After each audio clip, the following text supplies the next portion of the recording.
Hello दोस्तों, स्वागत है आप सभी का आपके अपने मैथमेटिक्स के चैनल आई मैथ्यू पर। जैसा कि आपको पता है, हम बात कर रहे हैं रिट लेवल 2 के लिए।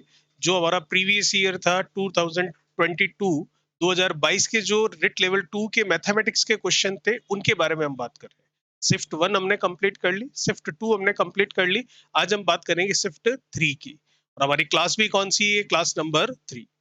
जैसा कि आप देख सकते हैं, रिट लेवल 2 शिफ्ट 3 2022 का जो पेपर था, उसमें मैथमेटिक्स के जो क्वेश्चंस आए थे, उनके बारे में हम बात करेंगे। लेवल 1 के लिए भी मैं सीरीज लेकर आऊंगा। ठीक है, चलिए। पहला क्वेश्चन क्या था, देखिएगा। यदि एक पाइप का 3/10 भाग कीचड़ में है, 3/5 भाग पानी में, तथा शेष 5 मीटर पानी की सतह से ऊपर है, तो पाइप की लंबाई क्या होगी? पूरा जो पाइप है उसको 3 टुकड़ों में बांटकर यहाँ पर आपको बताया गया है। पहला है जो कि कीचड़ में, दूसरा जो कि पानी में, और तीसरा जो है वो पानी की सतह से ऊपर है। ठीक है, तो करने के 3-4 तरीके हैं, कोई सा भी तरीका लगा सकते हैं। मैं आपको पहले बेसिक तरीका बता देता हूँ, एकदम बेसिक तरीका। मान लेते हैं उस पाइप की लंबाई कितनी है? L। बिल्कुल ठीक है, चलिए। फिर क्या बोल रहा है? 3/10 भाग कीचड़ में, तो इसका 3/10 भाग मतलब कितना? 3L/10। फिर क्या बोल रहा है? 3/5 भाग पानी में है, तो इसका 3/5 भाग मतलब कितना? 3L अपॉन कितना? 5।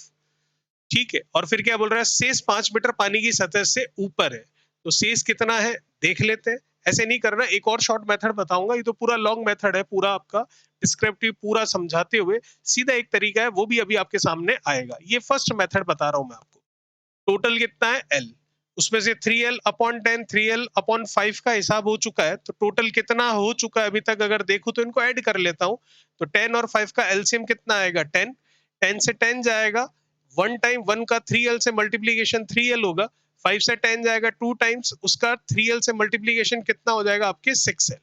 ठीक है, चलिए। तो मैं देख सकता हूँ 3 और 6 कितना हो गया? 9L/10। तो टोटल इतना अभी तक पूरे में से जो भाग है वो कहां पर है? कीचड़ में और पानी में है। बाकी का जो शेष भाग है वो कहां है? पानी की सतह के ऊपर है। तो शेष भाग है कितना? पूरे में से इसको माइनस कर लेते हैं। एल में से 9L/10 को माइनस करेंगे, तो इस तरह से माइनस होगा। एलसीएम कितना आया? 10। नीचे कुछ नहीं है तो 1। 1 ने 10 को डिवाइड किया 10 टाइम्स, 10 का एल से मल्टीप्लीकेशन 10L, माइनस 10 से 10 गया 1 टाइम, उसका 9L से मल्टीप्लीकेशन 9L, तो L/10। तो रिमेनिंग जो पार्ट है जो कि पानी की सतह के ऊपर है वो कितना है? L/10 है। और वो L/10 जो है वो मीटर में किसके बराबर है? 5 के। तो मैं कह सकता हूं L/10 जो है वो किसके बराबर है? 5 मीटर के। एल की वैल्यू कितनी हो गई? 5 का इससे गुणा कर देंगे तो कितना हो जाएगा? 50। तो टोटल लेंथ जो है उस पाइप की वो कितनी हो गई? 50 मीटर। ये तो पूरा लॉन्ग मेथड था। आप शॉर्ट तरीके से भी कर सकते हैं। वो शॉर्ट तरीका क्या है वो भी मैं आपको समझा देता हूं, इधर ही देखिएगा। देखिए, 3/10 है, बिल्कुल ठीक है। सेकंड वाला जो भाग है वो कितना है? 3/5 है, बिल्कुल ठीक है। ये 3/10 जो है उसमें 10 क्या है? जो टोटल आपका पाइप का लेंथ है उसके लिए इकाई। और 3/5 में 5 क्या है? जो टोटल पाइप है उसके लिए जो लेंथ है उसकी इकाई, उसकी यूनिट। तो पाइप तो सेम ही है दोनों जगह, तो इसका मतलब ये जो डिनोमिनेटर है, ये जो हर है, ये एक समान होना चाहिए। लेकिन 10 और 5 इकाई अलग अलग है, तो दोनों को एक समान करते हैं। अब दोनों को एक समान करने का मतलब क्या हुआ? दोनों का एलसीएम लेना। तो 10 और 5 का लसअप लूंगा, एलसीएम लूंगा, कितना आएगा? 10 आएगा। तो ये तो 10 है, ठीक है। इस 5 को 10 बनाते हैं तो 2 से गुणा करते हैं।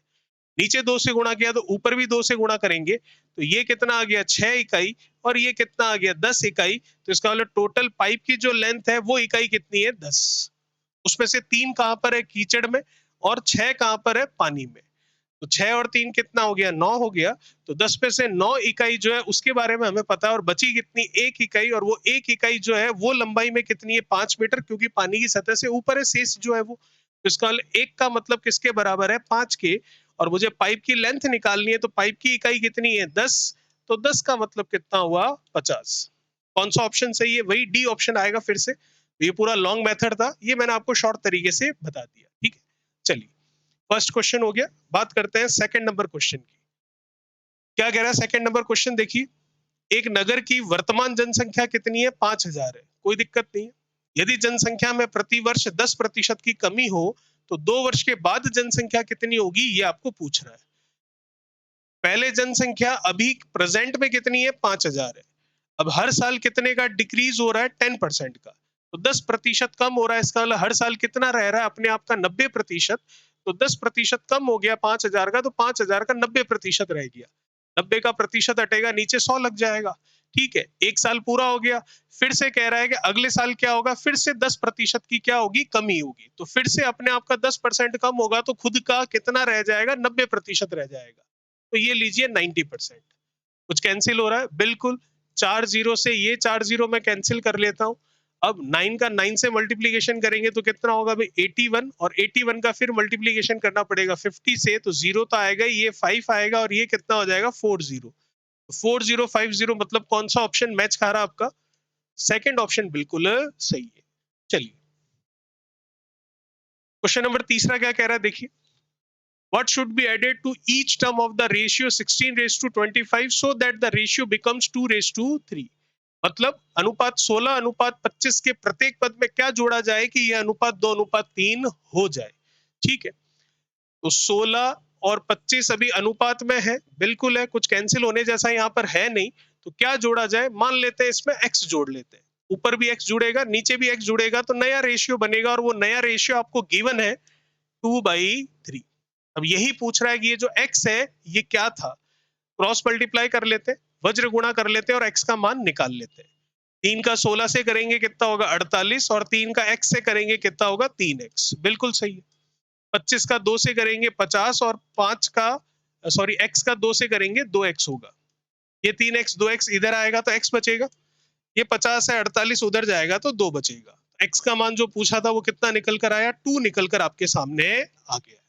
ठीक है, चलिए। अब दूसरा और तरीका कौन सा हो सकता था इसको करने का?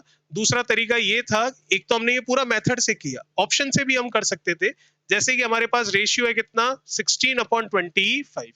तो इन चारों में से कोई ना कोई एक आंसर होगा। ठीक है, तो ऑप्शन उठाकर इसमें रखते हैं, ऐड करते हैं, और कुछ कैंसिल हो रहा है तो कैंसिल करते हैं, और कैंसिल करने के बाद में अगर 2/3 2 अनुपात 3 आ जाता है तो वो ऑप्शन मेरा सही होगा। जैसे कि पहला ऑप्शन में लूं तो 3 जोड़ूंगा तो 16 और 3 कितना होगा? 19, 25 और 3 कितना होगा? 28। तो 19/28 आ रहा है, जबकि आना कितना चाहिए? 2/3। ये आंसर नहीं होगा। वैसे ही दूसरा ऑप्शन उठाऊंगा, वो भी नहीं होगा। तीसरा ऑप्शन उठाऊंगा तो 16 में 2 जोड़ूंगा तो कितना होगा? 18। 25 में 2 जोड़ूंगा तो कितना होगा? 27, जो कि 9 से कटता है 2 बार, 9 से कटता है 3 बार, तो 2 अनुपात 3 आना चाहिए, जो कि आपके सामने आ रहा है। तो आप ऐसे ऑप्शन से भी कर सकते हैं, और ये मेथड जो मैंने बताया उससे भी कर सकते हैं। चलिए, अगला प्रश्न क्या कह रहा है, देखिए। चतुर्भुज जिसकी चारों भुजाएं और कोण परस्पर बराबर हो वह क्या कहलाता है? ऐसा चतुर्भुज जिसकी चारों भुजाएं बराबर हो वो वर्ग भी कहलाता है, और वो साथ ही साथ सम चतुर्भुज भी कहलाता है। ठीक है, लेकिन एक कंडीशन और डाल दी है यहाँ पर, और वो डालिए कोण भी बराबर होने चाहिए। तो कोण बराबर 90 डिग्री के किस में होते हैं? केवल वर्ग में होते हैं। सम चतुर्भुज जो है, रोम्बस जो है, उसमें कोण बराबर नहीं होते, उसमें विपरीत कोण, अपोजिट एंगल्स जो है वो बराबर होते हैं। ठीक है, तो इसका मतलब आंसर क्या होगा? आंसर होगा हमारा वर्ग मतलब स्क्वायर। क्यों? क्योंकि आपको पता है वर्ग की आकृति किस तरह की होती है भाई? ये वाली।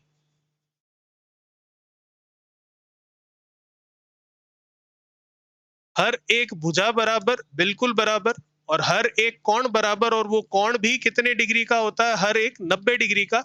और साथ ही साथ जो दो विकर्ण होते हैं, दो डायगोनल होते हैं, उन विकर्णों की लंबाइयां भी आपस में क्या होती है? बराबर।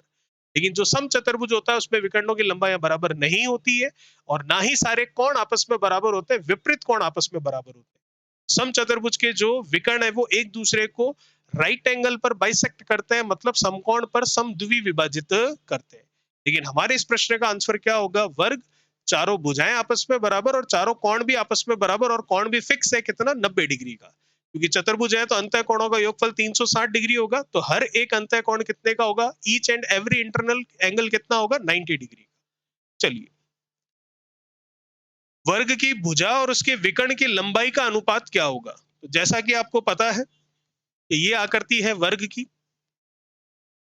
ये है इसकी भुजा। ठीक है, और अगर मैं विकर्ण की बात करूं तो दोनों विकर्ण आपस में बराबर होते हैं, कोई सा भी विकर्ण बना सकता हूं। तो मैंने ये विकर्ण बनाया, तो विकर्ण का फॉर्मूला होता है भुजा इंटू कितना? √2। तो आपको यही रेशियो पूछ रहा है कि वर्ग की भुजा का और वर्ग के विकर्ण का अनुपात क्या होगा। तो वर्ग की भुजा कितनी है भाई? a, और वर्ग का विकर्ण कितना है, भुजा इंटू √2, और भुजा क्या मानी हमने, a, तो a√2। इसका रेशियो आपको पूछ रहा है, तो a से a कैंसिल हो जाएगा, तो आंसर आ जाएगा 1√2। कौन सा ऑप्शन मैच करेगा आपका, सेकंड ऑप्शन बिल्कुल सही है। ठीक है भाई, चलिए। The sum of two sides of a triangle with the third side is, किसी त्रिभुज की दो भुजाओं का योग तीसरी भुजा से क्या होता है, बड़ा होता है, छोटा होता है, बराबर होता है, या इनमें से कुछ भी नहीं। तो हमेशा ध्यान रखिएगा क्या होगा, बड़ा होगा। फर्स्ट ऑप्शन आपका बिल्कुल सही है। चलिए, एक घनाभ का आयतन 440 घन सेंटीमीटर है, इसके आधार का क्षेत्रफल 88 वर्ग सेंटीमीटर है, तो घनाभ की ऊंचाई क्या होगी। घनाभ जैसा कि आपको पता है, ये आकृति होती है हमारी, ठीक है, जिसकी लंबाई अलग, चौड़ाई अलग और ऊंचाई अलग होती है, और इसका जो आयतन, जो वॉल्यूम होता है, वो क्या होता है, लंबाई चौड़ाई ऊंचाई का गुणनफल, जो कि दे रखा हमको कितना है, 440। अब इसमें से आधार का क्षेत्रफल दे रखा है, तो आधार कौन सा है भाई, ये जो आप देख पा रहे हैं यही आधार है। इसका मतलब आधार में क्या है, एक तरह से एक आयत है जिसकी लंबाई कितनी दिखाई दे रही है, L, और चौड़ाई कितनी दिखाई दे रही है, B।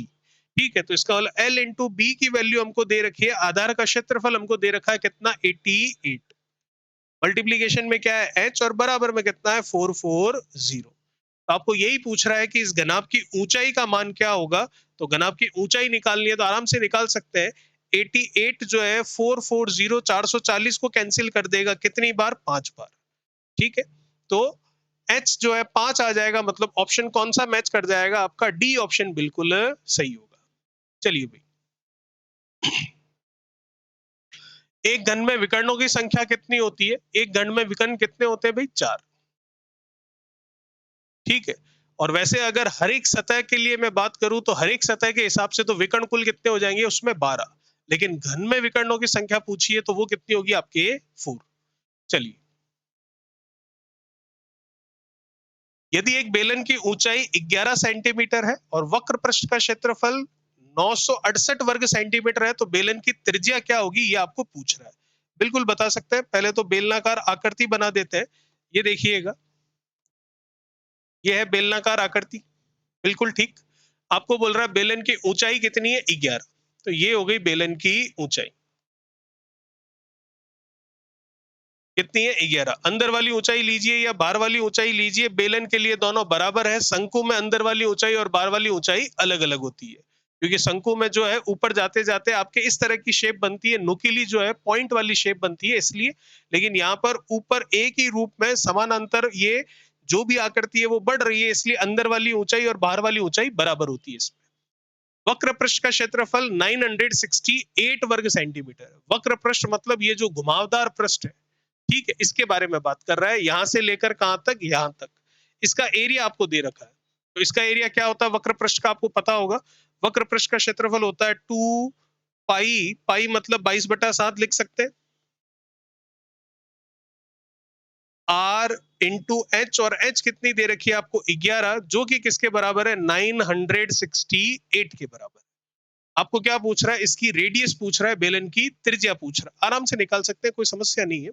22 से मैं इसको कैंसिल कर लेता हूं, तो ये जाएगा 4 टाइम्स, जो कि होगा कितना आपके, 88।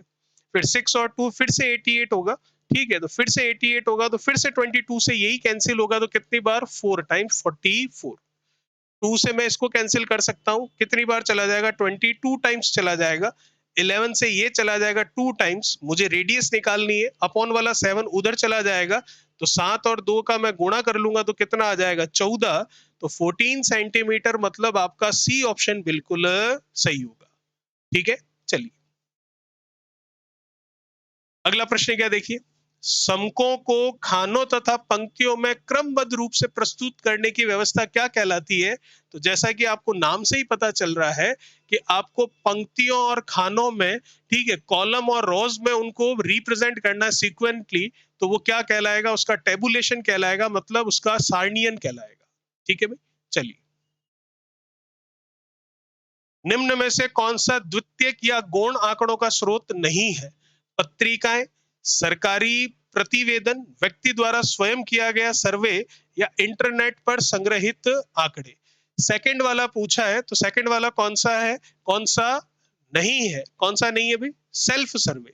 वो सेकंड वाला नहीं, वो फर्स्ट वाला होता है, ठीक है, जो कि किसी के और के ऊपर डिपेंड नहीं करता है, खुद के द्वारा ही किया जाता है। बाकी मैगजीन से अगर आप लेते हो या ऑफिशियल रिपोर्ट से आप कहीं से कुछ डेटा लेते हो या आप इंटरनेट पर संग्रहित कोई डेटा है वो लेते हो, तो आपकी डिपेंडेंसी, आपकी निर्भरता उस पर है, तो ये आंकड़े सेकेंडरी हो जाएंगे। तो आपको पूछ रहा है सेकेंडरी कौन सा नहीं है, तो सेल्फ सर्विस वाला जो है, सॉरी सेल्फ सर्वे वाला जो है वो आपका सेकेंडरी नहीं है, प्राइमरी है, आपके खुद के द्वारा लिया गया वो आंकड़ा है। चलिए भाई,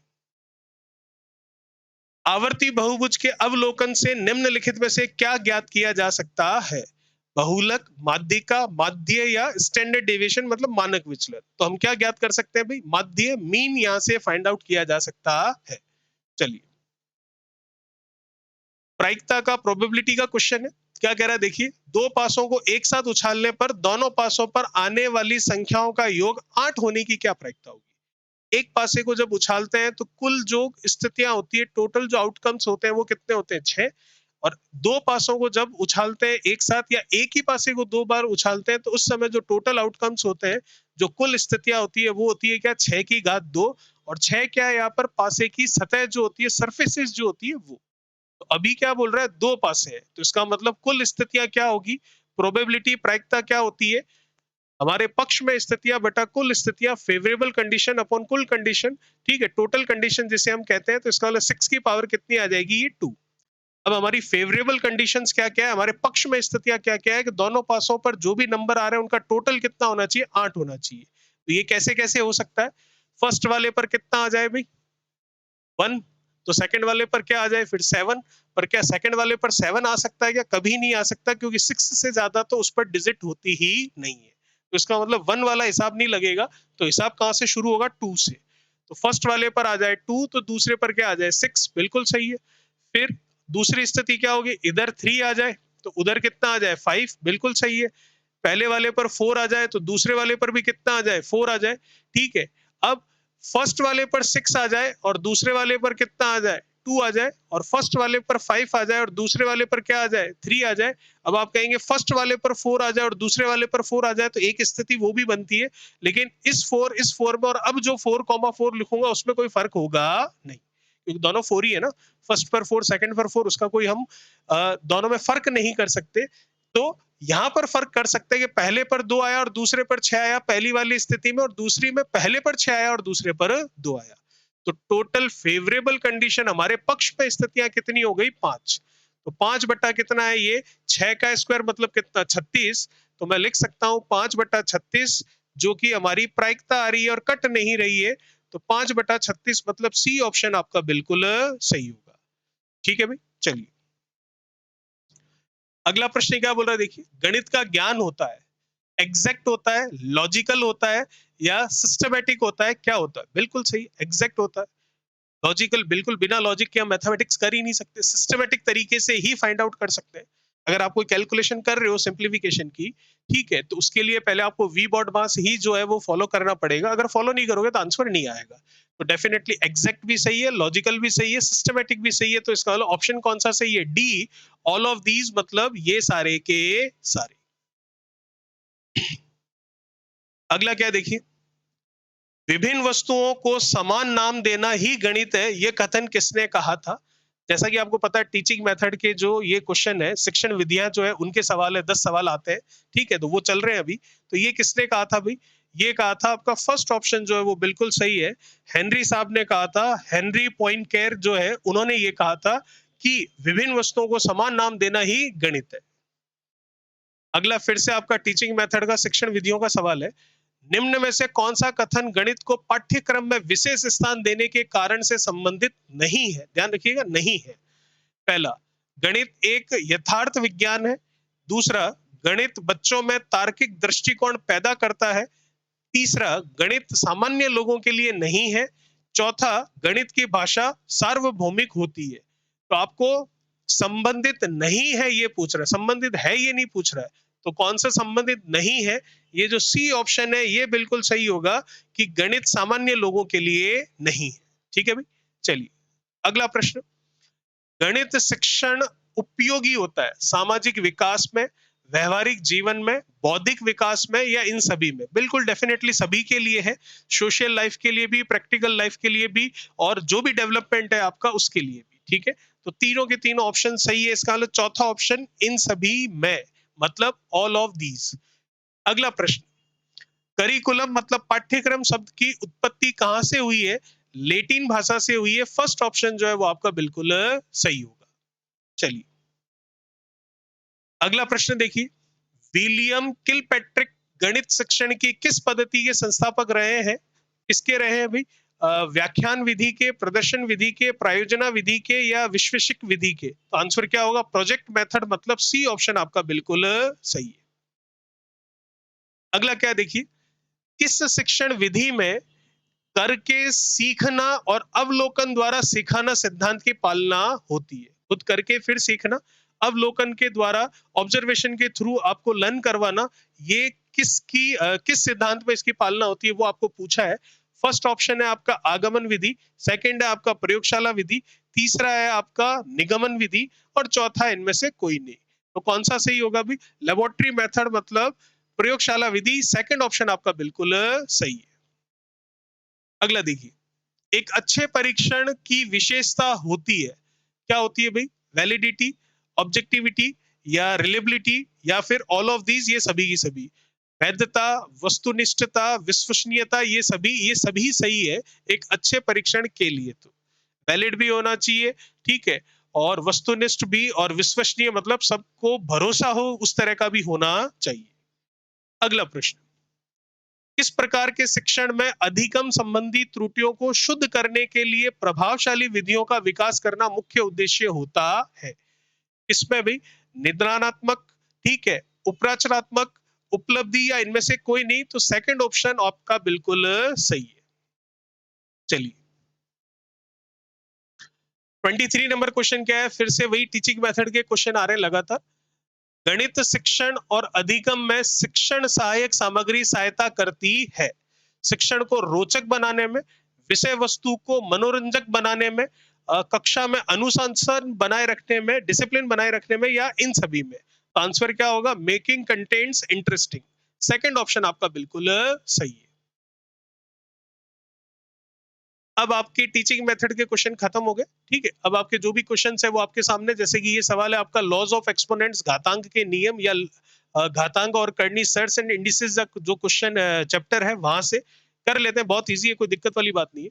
1/2 की होल पावर -2 है, तो हमें पता है कि जब ये न्यूमरेटर डिनोमिनेटर में चला जाए और डिनोमिनेटर न्यूमरेटर में चला जाए तो जो पावर है उसका साइन चेंज हो जाता है। तो 1/2 को अगर मैं 2/1 लिख दूं तो इसकी पावर -2 की जगह +2 हो जाएगी। ऐसे ही 1/3 को अगर मैं 3/1 लिख दूं तो इसकी पावर -2 की जगह +2 हो जाएगी, क्योंकि लॉज ऑफ एक्सपोनेंट्स, घातांक के नियम आपको ये कहते हैं कि जब कभी भी आप न्यूमरेटर को डिनोमिनेटर और डिनोमिनेटर को न्यूमरेटर बना देते हो तो उस समय जो उनकी पावर होती है, जो घात होती है, उसका चिन्ह बदल जाता है। इसी तरीके से 1/4 जो कि पावर -2 में है, तो 4/1 करूंगा तो पावर -2 की जगह किसकी हो जाएगी? +2 की। सॉल्व हो गया अब हमारा ये। तो चलिए नीचे 1 वैसे ही भूल जाइए। 2 का स्क्वायर कितना होता है? 4। 3 का स्क्वायर कितना होता है? 9। 4 का स्क्वायर कितना होता है? 16। अब मल्टीप्लीकेशन कर लीजिए बस। 9 का 4 से कितना? 36 इंटू कितना? 16। तो ये 6 है और ये भी 6 है, तो 6 और 6 का मल्टीप्लीकेशन इकाई अंकों का अगर मैं पहले गुणा करूंगा तो 36 आएगा, और 36 का 6 आएगा। इसका आंसर तो वही होगा जिसके इकाई के स्थान पर यूनिट डिजिट पर कितना आ रहा होगा? 6 आ रहा होगा। ये आंसर नहीं होगा, ये आंसर नहीं होगा, यहाँ 6 है और यहाँ 6 है। लेकिन मैं देख सकता हूं माइनस में नहीं, आंसर किस में आएगा? प्लस में आएगा। तो डेफिनेटली एक ही ऑप्शन बचता है, कौन सा? सेकंड ऑप्शन बिल्कुल सही है। मल्टीप्लीकेशन करने की भी जरूरत नहीं, और अगर आप करोगे तो भी कितना आएगा? 576 ही आएगा। चलिए भाई नेक्स्ट क्वेश्चन, दो संख्याओं का योग कितना है? 15 है, बिल्कुल सही है। यदि उनके व्युत्क्रमों का योग 10 का योग 3, यदि उनके व्युत्क्रमों का योग 3/10 हो तो बड़ी संख्या कौन सी होगी? थोड़ा सा इसको सही कर लेते हैं। 10 यहां नहीं आएगा। व्युत्क्रमों का योग,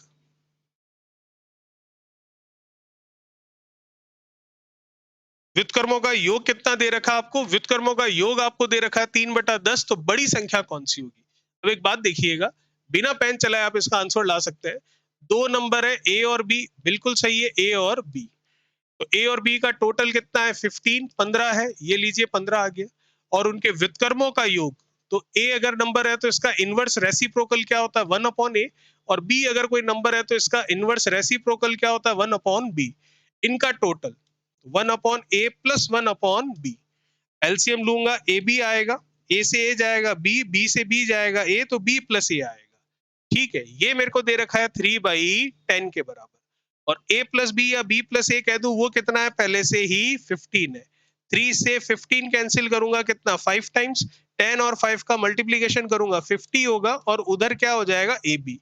पर ये इतना कुछ भी आपको लिखने की जरूरत नहीं है, ये तो मैं पूरा आपको लॉन्ग मेथड बता रहा हूं, जबकि अभी बिना पेन चलाए ऑप्शन देखकर उत्तर आ जाएगा। अब आगे ये कैसे सॉल्व होगा? a प्लस बी पड़ा आपके पास, ए बी पड़ा आपके पास, आप a प्लस बी के होल स्क्वायर का फॉर्मूला लगाओगे, वहां से a square plus B square आएगा, फिर a square plus B square, और इस ए बी को काम में लेकर आप a माइनस बी के होल स्क्वायर का फॉर्मूला लगाओगे, वहां से a माइनस बी आएगा।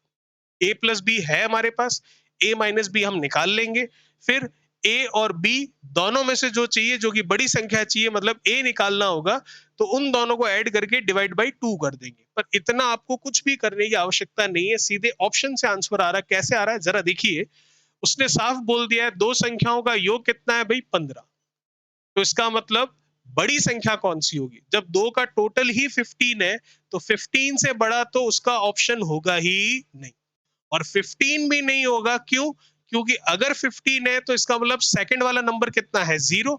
हो भी सकता है सेकंड वाला नंबर 0, लेकिन अगर सेकंड वाला नंबर 0 होता तो ये 3/10 यहां पर नहीं आता, जो कि आ रहा है। तो फिर एक ही ऑप्शन बचता है, और वो ऑप्शन कौन सा आपका? सी ऑप्शन बिल्कुल सही है। ठीक है भाई, चलिए। Which of the following is correct? निम्न में से सही कौन सा है? सबसे पहला, भाज्य बराबर भाजक इंटू भागफल इंटू शेषफल। दूसरा, भाज्य बराबर भाजक इंटू भागफल इंटू शेषफल। ठीक है। और तीसरा, पहला और दूसरा सेम ही है, इंग्लिश में सही है, हिंदी में थोड़ा सा वहां पर जो गुणा है वो गुणा ना आकर यहाँ पर क्या आएगा? प्लस, क्योंकि इंग्लिश वाला देखें तो प्लस यहाँ लगा हुआ है। चलिए ये लगा देते हैं यहाँ पर प्लस। और तीसरा, भाजक भाज्य भागफल शेषफल। ठीक है। और चौथा, शेषफल बराबर ये। चलिए, ऑप्शन पहला ही सही होगा। कैसे होगा वो बता देता हूं। बचपन में छोटी क्लासों में आपने देखा होगा, इस तरह से हम भाग देते हैं, तो ये हमारा क्या कहलाता है? यहाँ पर जो है भाज्य। ये भाज्य निकालना आपको, तो ठीक है, तो ये भाग देंगे, तो ये हो जाएगा हमारा क्या? भाजक, ये भाज्य, ये भागफल, और लास्ट में यहाँ क्या आता है? शेषफल। तो भाजक का भागफल से गुणा करके शेषफल अगर जोड़ते हैं तो भाज्य निकलकर आपका आ जाता है। ठीक है। इसका मतलब dividend is equals to divisor into quotient plus क्या होता है? रिमाइंडर। ठीक है, कोई बड़ी बात नहीं है, बचपन में हमने खूब इस तरह के प्रश्न किए होंगे। ठीक है, तो आराम से हम समझ सकते हैं, छोटी सी बात है। और इन दोनों में विशेष ध्यान रखिएगा, वहां प्लस है और वहां मल्टीप्लीकेशन है। अगर जल्दबाजी में आपने गलती से भी इसको टिक कर दिया, इसको करेक्ट कर दिया, तो ये खोटा हो जाएगा, गलत हो जाएगा, क्योंकि ये प्लस होता है, मल्टीप्लाई नहीं होता है। चलिए भाई, next question. The value of root of 176 plus root of 2401 कर लेंगे, कोई दिक्कत नहीं है। सबसे पहले तो इसको सॉर्ट आउट करते हैं, ये कितना है इसको निकालते हैं। 2401। ठीक है, वैसे तो याद होना चाहिए, पर 49 तक याद करना बहुत बड़ी बात हो जाएगी। ठीक है, तो कैसे निकालते हैं? स्क्वायर रूट, पीछे से दो दो के पेयर बनाते हैं। बिल्कुल दो दो के पेयर बन गए। कितने पेयर बने? दो पेयर बने। तो आंसर कितने डिजिट में आएगा? दो डिजिट में आएगा। 24 जो है किन दो के स्क्वायर के बीच में आने वाला नंबर है? 4 का स्क्वायर 16 और 5 का स्क्वायर 25। दोनों में छोटा कौन है? 4। तो हमारे आंसर का फर्स्ट डिजिट होगा 4। मतलब इस क्वेश्चन के आंसर का नहीं, इसका स्क्वायर रूट जो कर रहे हैं उसके आंसर का फर्स्ट डिजिट क्या होगा? 4। फिर लास्ट में क्या है? 1। 1 कब कब आता है? या तो 1 का स्क्वायर करते हैं तब 1 आता है यूनिट डिजिट पर, या फिर हम 9 का स्क्वायर करते हैं तो 81 का 1 आता है यूनिट डिजिट पर। तो या तो ये 41 का होगा या फिर ये 49 का होगा। कैसे डिसाइड करेंगे पीछे 1 आएगा या 9? वो डिसाइड करेंगे, ये जो 24 है इस 4 के स्क्वायर 16 के ज्यादा करीब है या इस 5 के स्क्वायर 25 के ज्यादा करीब है? तो 24 में देख सकता हूँ 25 जो कि 5 का स्क्वायर है इसके ज्यादा करीब है, मतलब दोनों में से बड़े वाले के पास में है। तो इन दोनों में बड़ा कौन है? 9। तो हमारे उत्तर का आंसर का जो सेकंड डिजिट होगा इस वाले प्रश्न के लिए वो कितना होगा? 9। तो कुल मिलाकर इसकी वैल्यू आ गई मेरे पास कितनी? 49। अब 176 प्लस 49 कर लेते हैं, बिल्कुल कर लेते हैं, और फिर उसका कर लेते हैं स्क्वायर रूट। तो 176 प्लस 49 करूंगा तो कितना आएगा? 225। अब 5 के लिए आपको पता है कि जब कभी भी पीछे 25 आता है तो इसका मतलब हमारा जो ये स्क्वायर रहा होगा जो नंबर का, उसका यूनिट डिजिट कितना रहा होगा? 5 रहा होगा। और फिर क्या बचा हुआ आपके सामने? 2। और 2 किन दो लगातार आने वाली संख्याओं के गुणनफल से प्राप्त होता है? 1 और 2 के गुणनफल से प्राप्त होता है। तो छोटा कौन है? 1। तो इसका लिए किसका होगा? 15 का। और वैसे आपको याद भी होना चाहिए कि 225 का वर्गमूल करने पर कितना आता है? 15। चलिए क्या कह रहा है क्वेश्चन नंबर 28 देखिएगा। क्वेश्चन नंबर 28 आपको कह रहा है if 27 power 2x minus 1 is equals to 243 power 3 then the value of the x is। ठीक है, तो इसका मतलब 27 को मैं क्या लिख सकता हूँ? 3 का क्यूब होता है 27, तो मैं लिख सकता हूँ 3 की पावर 3। उसकी पावर ऑलरेडी कितनी है? 2x minus 1 is equals to 243, जो कि हमें याद होना चाहिए 3 की पावर कितनी होती है? 5। क्यों? क्योंकि जो 81 होता है वो 3 की पावर 4 होता है, और 81 में 3 से मल्टीप्लाई करूं तो 243 मिल जाता है। तो इसका इसको मैं लिख सकता हूं 3 की पावर कितनी? 5 इंटू कितना? 3। तो ये 3 की पावर कितनी हो गई भाई? 15। बिल्कुल सही है। ये 3 अंदर चला जाएगा तो कितना हो जाएगा? 6x minus of 3। अब लॉज ऑफ एक्सपोनेंट्स, घातांक के नियम आपको क्या बोलते हैं कि यदि दोनों तरफ आधार समान हो और बीच में बराबर का चिन्ह हो तो घाते भी आपस में क्या होती है? एक समान। तो क्या दोनों तरफ आधार समान है? 3 और 3 बिल्कुल सही है, बेस वैल्यू सेम है, बीच में इक्वल्स टू का साइन भी है, तो पावर शुड भी क्या होगी? सिमिलर। तो इधर पावर कितनी है? 6x माइनस 3, उधर पावर कितनी है? 15। ये आ गया x का मान। माइनस का 3 उधर जाएगा तो कितना हो जाएगा? 15 प्लस 3 18, और ये 6x, तो 6 18 को कैंसिल करेगा 3 टाइम्स। तो ऑप्शन कौन सा मैच करेगा आपका? फर्स्ट ऑप्शन बिल्कुल सही होगा। चलिए भाई, साधारण ब्याज का प्रश्न है क्या है? देखिए, यदि 600 रुपए का 4 वर्ष का साधारण ब्याज और 600 रुपए का 2 वर्ष का साधारण ब्याज मिलाकर कुल 180 रुपए हो तो ब्याज की दर क्या होगी? भैया 600 रुपए 4 साल के लिए, ठीक है, और 600 रुपए 2 साल के लिए, तो कुल मिलाकर रुपए तो 600 ही है। 4 और 2 कितने साल के लिए? 6 साल के लिए। तो कुल मिलाकर 600 रुपए प्रिंसिपल है, ठीक है, 4 और 2 6 साल है हमारे पास, ठीक है। दर कितनी है वो हमें नहीं पता। मूलधन इंटू समय इंटू दर बट्टा में 100, ये सरल ब्याज का सूत्र होता है, जो कि सरल ब्याज आपको दे रहा है कितना? 180। डबल जीरो से मैं डबल जीरो कैंसिल कर सकता हूँ, बिल्कुल कर सकता हूँ, ठीक है। 6 इंटू 6 कितना हो गया? 36। ये 36 से ये 180 चला जाएगा कितनी बार? 5 बार, ठीक है। तो 36 ने 180 को कैंसिल कर दिया कितनी बार? 5 बार। और यही मुझे पूछा था रेट ऑफ इंटरेस्ट, जो कि निकल कर आ गई कितनी? 5%। अलग अलग लेने की जरूरत नहीं है, प्रिंसिपल दोनों जगह सेम है।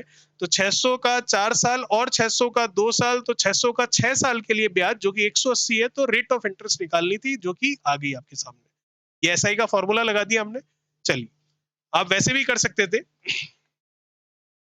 600 का 4 साल का ये ब्याज, फिर 600 का 2 साल का ये ब्याज, और फिर आप इसको ऐड करते और वो ऐड करके 180 के बराबर करते, फिर आप आर निकालते, तो भी यही निकल कर आता जो सीधा सीधा आपके सामने लिखा हुआ है। देखिए भाई, लास्ट क्वेश्चन हमारा, यदि किसी वर्ग की भुजा को 50% बढ़ा दिया जाए तो इसके क्षेत्रफल में कितने प्रतिशत की वृद्धि हो जाएगी? तो हमें पता है वर्ग क्या होता है, हमने अभी 2 बार बनाया है डायग्राम उसका। तो देखिएगा, वर्ग के लिए ये रहा वर्ग आपका, ठीक है। इसका क्षेत्रफल क्या होता है? ये हो गई इसकी भुजा, और क्षेत्रफल होता है भुजा का स्क्वायर, मतलब ए का स्क्वायर। ए का स्क्वायर मतलब भुजा का स्क्वायर। भुजा कितनी बार आएगी? स्क्वायर है तो 2 बार आएगी। तो भुजा में क्या परिवर्तन कर रहे हैं? 50% बढ़ा दिया। तो जब भी परसेंटेज की बात होती है तो बेस वैल्यू आधार हम क्या मान लेते हैं? 100। तो 100 में 50 बढ़ाया, इसका मतलब कितना हो गया? 150। स्क्वायर है तो कितनी बार आएगा? 2 बार। 150 इंटू 150, ऊपर 2 बार तो नीचे 100 कितनी बार लगता है? 1 बार, ठीक है। डबल जीरो से डबल जीरो गया, 15 इंटू 15 225 हुआ। क्या ये मेरा आंसर आता है क्या नहीं, इसको 100 से कंपेयर करके देखते हैं, क्योंकि बेस वैल्यू हमने कितनी मानी थी 100। 100 से ये कितना कम है या ज्यादा, ज्यादा है। कितना ज्यादा, 125 ज्यादा है। तो इसका आंसर क्या होगा, 125% उसका जो क्षेत्रफल है पहले के कंपैरिजन में क्या होगा, इंक्रीज हो जाएगा। ठीक है भाई, ये था हमारा लास्ट क्वेश्चन। रिट लेवल 2 2022 का जो पेपर था उसकी जो शिफ्ट 3 थी उसको मैंने सॉल्व करवाया। शिफ्ट 1 और शिफ्ट 2 मैं पहले सॉल्व करवा चुका हूं। अब जो हमारा नेक्स्ट वीडियो आएगा उसमें हम शिफ्ट 4 के बारे में बात करेंगे। फिर हम बात करेंगे जो लेवल 1 के पेपर थे, ठीक है, उनके बारे में। अगर आपको बहुत अच्छे से समझ में आया हो और आपको अच्छा लगा हो ये सारे क्वेश्चन जो मैंने करवाए हैं, तो प्लीज चैनल को सब्सक्राइब कर देना अगर आप नए हैं तो, और वीडियो को शेयर करना ना भूलें। आगे और भी कई जो प्रीवियस ईयर क्वेश्चन पेपर है, जैसे जैसे वैकेंसीज आएगी उनके क्वेश्चन पेपर में जो प्रीवियस ईयर आ चुके हैं वो सारे के सारे हूबहू आपके सामने लेकर आऊंगा। आई होप मैं आपको बहुत अच्छे से समझाने में सफल रहा हूंगा। तो अगर नए हैं तो सब्सक्राइब करना ना भूलें और बेल आइकन को प्रेस कर दें, ताकि नए जो वीडियोस आए मैथमेटिक्स को लेकर जितने भी इस चैनल पर, उसका नोटिफिकेशन आपको मिल पाए। और मैं डिस्क्रिप्शन में टेलीग्राम का जो चैनल बना हुआ है मेरे इस आई मैथ्यू नाम से, तो उसका मैं लिंक जो है वो मैं शेयर कर दूंगा ताकि इस क्लास की पीडीएफ आपको मिल जाए। Okay, thank you so much, आप सभी का बहुत बहुत धन्यवाद। Thank you.